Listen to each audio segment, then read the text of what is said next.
पहुंच रही है तो आप धरना स्थल पर आकर हम किसानों के दर्द पीड़ा को समझने का प्रयास करें, हमारे स्मारक पत्र को प्राप्त करने का प्रयास करें। जिंदाबाद जिंदाबाद जिंदाबाद एकता जिंदाबाद जिंदाबाद जिंदाबाद एकता जिंदाबाद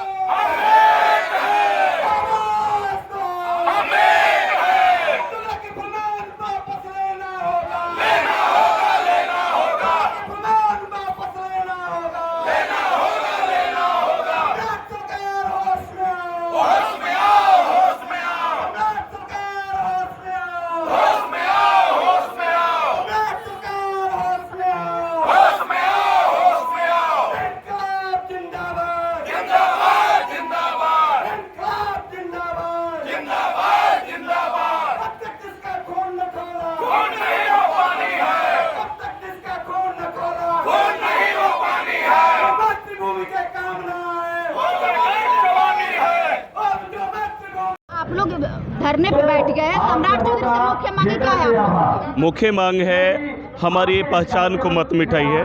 ज़मीन हमारी पहचान है, हमारी आजीविका का साधन है, हमारे बच्चे का भविष्य है।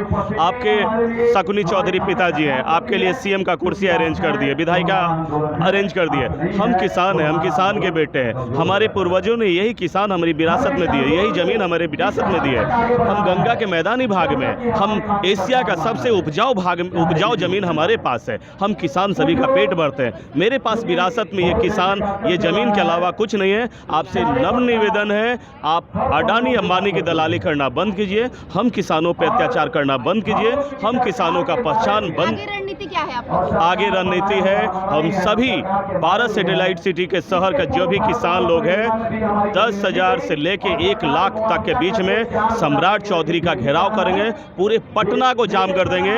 जैसे 3 कृषि कानून नरेंद्र मोदी ने लागू किया था, पंजाब हरियाणा के किसानों ने वापस करवाया, उसी तरह से हम किसान सब मिलके ये सैटेलाइट सिटी के नाम पे हमारी जो हमारी जो ज़मीनें हड़प कर अडानी को देना चाहिए और इनको वापस लेना होगा। मेरा नाम धर्मेंद्र सिंह चौहान है, ज़मीन बचाओ संघर्ष मोर्चा का एक सिपाही है, पिछले सभी जगह से संघर्ष कर रहे हैं। ना दे रहे हैं। आदरणीय श्रीमती सम्राट चौधरी से मेरा अनुरोध है कि ये टाउनशिप के विरुद्ध जो भी आप फरमान जारी किए हैं वो असंवैधानिक है। वो किसी भी रूप में ये आपके या यहाँ के बिहार वासियों के हित में नहीं है। मेरा आपसे अनुरोध है कि इस पे पुनः विचार करके इसको ख़त्म करने का आप कष्ट करें। और दूसरा चीज़ कि बिहार में 8 से 10% लोग ही जॉब्स करते हैं। यहाँ पे कौन लोग आएंगे जो बाहर से इन्वेस्टर आएंगे? पहले ये तो बताएं। यहाँ पे फैक्ट्री लगाएं, कल कारखाना लगाएं। इस तरह का कोई भी आप काम करते हैं तो जितने भी किसान भाई हैं वो सब आपके शुक्रगुजार होंगे, कर्जदार होंगे। और आपको जैसे नीतीश कुमार जी 20 साल रहे हैं, आप भी 25 साल रहिएगा। और आप पहला कैबिनेट मीटिंग में ही आप ये पारित कर दिए कि 11 टाउनशिप एक्वायर किया जाएगा, फिर उसके बाद 1 टाउनशिप और बढ़ाएं। इस पे आप पहले सोचिए। पीएमओ ये बिहार है, पीएमओ मत बनिए। पीएमओ के फरमान पर आप कोई भी ऐसा काम नहीं कीजिए जिससे आम आदमी, यहाँ किसानी लोग हैं, यहाँ जितना भी आप ज़मीन जो ले रहे हैं बहुफसली ज़मीन ले रहे हैं, आपको ज़मीन लेना भी है तो मुकामा टाल पर जाके लीजिए। फिर गंगा किनारे उस तरफ जो चेयर लेना। चुनाव इस बार ये रहेगा कि जितने भी किसान भाई हैं जो भी पटना में रहते हैं, इस बार कुम्हरार को हम लोग हराने जा रहे हैं। यही इस बार जितने भी किसान भाई हैं सबको इस बार हराने जा रहे हैं। नाम बताइए। राजेश सिंह पटना। सर क्या कहेंगे आज इस बार क्या चुनौती रहेगी आंदोलन से? बिल्कुल आंदोलन में चुनौती है। हम लोग का सबसे पहला काम है कि किसी तरह बांकीपुर सीट से भाजपा को हराना। बिल्कुल हराएंगे, चूँकि सम्राट चौधरी सरकार हम लोग के विरोध में काम कर रही है, हम लोग के ज़मीन हड़पने का काम कर रहे हैं। हम लोग किसी भी कीमत पे अभी से भी सरकार बैक फुट पर पीछे आ जाए, हम लोग का ज़मीन हड़पना बंद कर दे, हम लोग जो है सो तो वापस हो जाएंगे।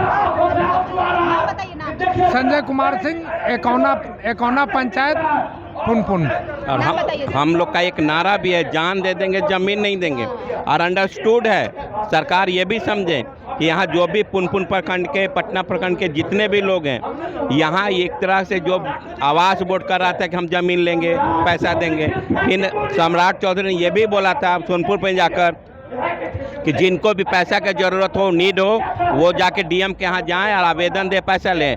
आवेदन में वहाँ पे कुछ लोग गए, हम लोग के संपर्क में कुछ लोग गए डीएम साहब के पास, उन्होंने कहा कि ऐसा कोई भी सर्कुलर सर नहीं आया है और ना अपने पास बिहार सरकार के पास फंड है जिससे हम पैसा दे सकते हैं। और कल का ही स्टेटमेंट है आनंद सिंह का कि यहाँ बिहार सरकार के पास विधायक के लिए तो फंड ही नहीं है, तो बिहार टाउनशिप कहाँ से बनाएगा। इसलिए बिहार सरकार से अभी भी अनुरोध है कि इस बार अपने आप को जिताना है तो आप ऐसा कीजिए कि किसान का जो भी ज़मीन लेने के लिए आप बोल रहे हैं अपने स्टेटमेंट से ये वापस ले लिया जाए। राजेश सिंह पुनपुन। संघर्ष मोर्चा को लेकर आप लोग धरने पे बैठ गए हैं, सरकार के लिए क्या चुनौती है सर? सरकार को चुनौती ही चुनौती है।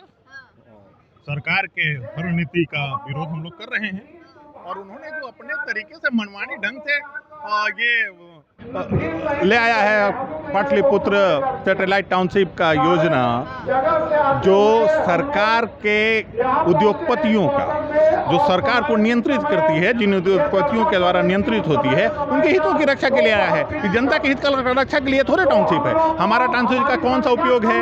इस 274 गाँव के लोग उस टाउनशिप को क्या करेंगे? हमारा रोजगार कहाँ गया? वो जमीन दे के क्या करेंगे? बाकी इतनी बड़ी आबादी जो प्रभावित होगी वो कहाँ जाएगी? सरकार का जवाब है इसके पास। सर क्या लग रहा है कि आप लोगों को धरने से असर पड़ेगा?